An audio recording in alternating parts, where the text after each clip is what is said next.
ഉമ്മത്തി ഉമ്മത്തി എന്നോതിക്കൊണ്ട് വഫാത്തായവരെൻ്റെ മുത്ത് നബി. മുത്തിൻ്റെ സ്നേഹത്തിൻ മുന്നിൽ നാം എന്ത് നൽകിയാലും മതിയാവില്ല. മഹ്ശറയിൽ അന്ന് നാം ഒരുമിക്കുമ്പോൾ എൻ്റെ മുത്തിൻ്റെ കൽബകം പിടയുന്നതാ. ഉമ്മത്തിനായങ്ങ് തേടുന്നതാ, ശഫാഅത്തിലായങ്ങ് ചേർക്കുന്നതാ.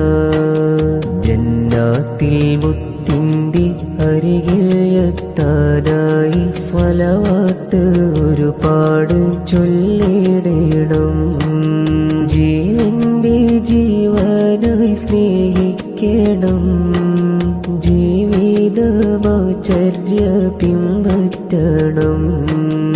ഉമ്മത്തി ഉമ്മത്തി എന്നോതിക്കൊണ്ട് വഫാത്തായവരെൻ്റെ മുത്ത് നബി. മുത്തിൻ്റെ സ്നേഹത്തിൻ മുന്നിൽ നാം എന്ത് നൽകിയാലും മതിയാവില്ല.